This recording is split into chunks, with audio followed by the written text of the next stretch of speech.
Hi everyone, this is Thalia and Miana from Double Team, and we will be talking about the anime from this winter season. I guess the ones that we both saw because we didn't see everything and we didn't see the same things as well. So, yeah. It's actually amazing how many things didn't overlap Yeah, that's true.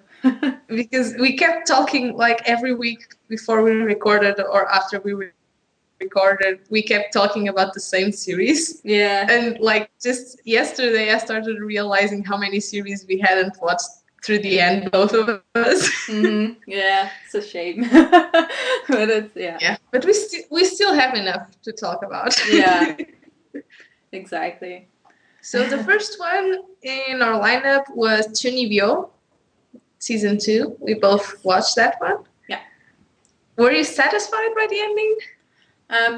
Yes. Well, you kind of had that. I'm not a guy, but you kind of had that cock tease with with the guy and with Rika and Yuta. But still, I didn't mind. It was pretty romantic and sweet, and it was actually what I expected since Rika is so shy. And yeah. Yeah, I was kind of like when that whole scene was happening, I was kind of thinking they're going to do that cliche anime thing Mm, in which they won't kiss. yeah. At the same time, it's kind of frustrating, but I think it suits the characters more than if they kissed and went all lovey-dovey. Yeah, it definitely does. Especially because you had all of them looking Yeah. like just intensely at the scene. Yeah, exactly. You could see it wasn't going to work for them. Yeah. The But like I liked the finale. It delivered pretty much what I expected it to. I liked the ending of the first season more. I think it developed the characters better. This one stood a little bit more stagnant, I think. yeah. Apart from like the Sophia thing that kind of forced some development of Rika, the rest and like Nibutani's backstory, the rest was pretty much like it was typical Kyoani. It didn't did anything different. But it was really fun anyway, and I really liked it. Yeah, me too. I enjoyed it as much as the first season for me. So it was kind of for me. It was kind of the same. Probably because I watched the first and the second season right after each other, and I didn't have any pause in between. So that's why. Yeah, I watched both. I watched both of them airing. Yeah. So there was a big gap in the middle for me to process the first season in a different way, I guess. So I still think the first season is in a different level, but I wouldn't say this one isn't worth it or it isn't fun. For me, it was really fun nonetheless. And you got better fights, you got really fun moments with all of them. You still get the whole interaction between Dekomori and Yukutani. You get Sophia's completely ridiculous names for everything. Yeah. You get a lot more of Yuta as the Dark Flame Master than you did in the first season because he's kind of embracing it at the same time that Rike is developing in the other way. He's kind of like going back to his old self and accepting all of it. Yeah. Yeah, because of her. That was sweet.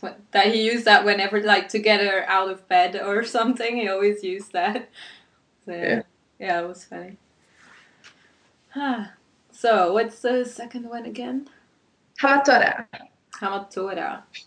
the Okay. giant cliffhanger on episode. Yeah, exactly. But I do really like this series though.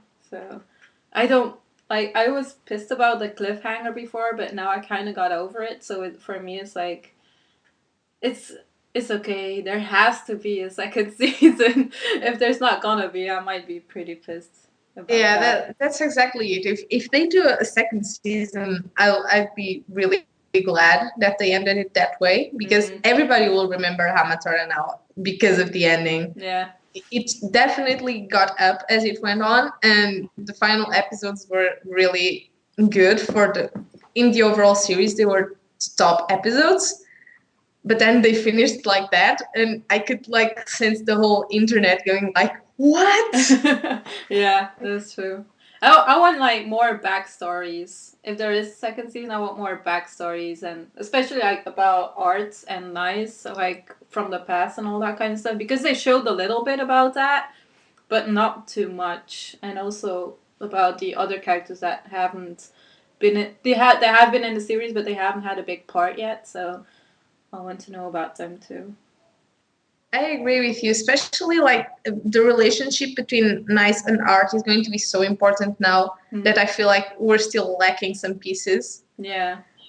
Like, of course, Art was jealous of Nice for having the minimum when he didn't and all that, but we didn't get to see how they got like that close as they are. So yeah, that will be pretty interesting. But I'm still expecting for some like huge plot twist, including Hajime, because you got like the build up with her going like I'm hungry and just exploding stuff and raining blood, which wasn't at all the style of Hamatora. No. And then at the beginning of the next episode, when everybody was going like, "Oh my god, this is going to be Hajime's episode," she just went like from full power. She lost all the energy and just went back to her old self. Yeah, so it's like, nope, not this episode. It was kind of disappointing in a way, but at the same time, it was really well done because everyone was focused on that instead of like art's part, which was pretty like. Now that you've seen it, you can kind of predict that it was going to happen. It wasn't completely like out of the blue, but at the same time, I wasn't expecting it to end like that. Yeah, me neither. I wasn't expecting the thing for me. Yeah, I didn't expect that at all. So, yeah. I still get shivers when I think about like I'm pretty sure this is of course completely my theory, but I think Nice still alive. Pretty sure. Yeah, me too. But like the thought that you might not be is still gripping me. I'm going like I need a second season. I need to make sure. Yeah, me too. But like I think everyone thinks like for Nice, couldn't he probably like snapped his fingers just in time just to like go somewhere else and just be like because you heard totally cool. Yeah, you heard the trigger before everything ended. So and he was just looking, so he was he still had time. I think so. Yeah, that was like the part that everyone was like. The question is if he reacted quickly enough. Yeah. Because he was shocked, not because of like the minimum. Yeah, exactly. But I'm curious now. I'm really curious. Me too. Oh well. The next one what is else? Noragami. Yeah. Noragami! Really fun. Throughout the series, it was one of my favorites, if not... I'm not sure if it was my favorite, but it was definitely one of them. I'd say that's pretty much... It's probably a tie in terms of enjoyment between Noragami and Tonari no Sekikun. Although it's a shorty. Yeah. But still one of my favorites of the season. By far. Yeah.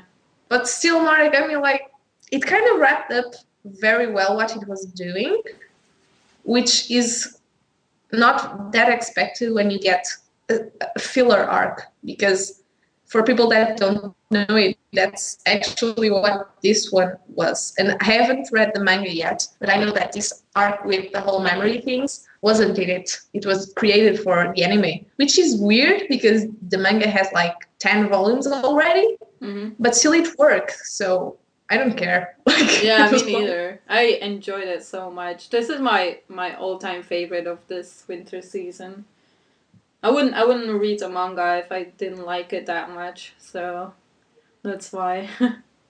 Yeah. I just like everything about it. Like the music is perfect as well in the series, and then you have the animation as well, and it's just the intro song is like the opening song. Oh, the intro song is so good. I've listened to that whole album so many times now. It's just so good. Yeah, I love it. I really enjoy that, and I never yeah. skipped the opening. Oh, me neither. It's that good. And also, I also like the characters a lot, just their personality. And although Yukine is kind of a bitch, I still like him because because Yeah. you learn to love him and you learn to accept him after his kind of arc. Like, I guess like what happened with him. After that, you kind of accept him for who he is and what he has done and all that stuff. So, and Yato is just funny. We actually agree on that one. Yeah. Yeah. I really like Yukine. I think he was very credible character, and especially for like his age range, because in anime you get a lot of times characters that are more childish than their age, or more adult than their age. Yeah. And in this case, he was definitely a teenager. Yeah. He had died as a teenager, and he was going through his phase. Yeah, exactly. Puberty. Yay. Yeah. And at the same time, like, even though you felt really wrong when he did bad things, at the same time, you could, at least I could feel hurt like he did, because me too. you could relate to the feeling that he had lost everything that he was looking forward to in his life. So it had both those feelings, and for me, that's why he worked. If he just was a major bitch, that would have annoyed me so much that I wouldn't enjoy him, I guess. But he actually had like reasons behind all of that. And then you had the Phantoms, of course, pressuring him into doing bad things. Yeah. So I like that. I like that whole story around Yukine. yeah. He becomes so cute at the end, like with his drawing and all that. Yeah, exactly. He's, I don't know, like, he's just a very lovable character, just like Yato. Like, I loved Yato from the beginning, just his stupid, how he makes, like, advertisement for people to call him and all that stuff, like, that was so funny. Like, the advertising thing is a detail that I really, really love, because it's just so amusing that like you see all the other gods looking all like godlike. Yeah. Pretty much. Like all composed and having their shrines and everything. And he's like doing graffiti in the ladies' bathroom and all that. Yeah, exactly. With his number. Yeah. Just doing like every odd job out there just to get a 5 yen coin. Yeah, exactly. It's amazing. Yeah. But he's really like, he's a really bright character. He's really fun, even when you can see that he's in pain. Yeah, that's true. I like him a lot. Nothing could go wrong with him either way, because his voice, you watched it in Japanese, right? Yeah. His voice is so good that like every emotion he has, you can see it. It's perfect. Yeah, it was really well done. It's true. Yeah. Even Hiyori isn't like the average character, I would say. So that worked really well for the main female character that sometimes just gets really boring. Yeah, she does get a little boring. Sometimes she was kind of like annoying for me as well, but I kind of got over it because Yato also made all the time made it better. So he was also the one who just kind of made her funny as well, because she had stupid reactions to him and all that. So they kind of worked together, I guess. Oh, we have to talk about the smell thing. Oh yeah. the smelly armpits. Wow. That was that actually in season in the first or the second episode already? I think so.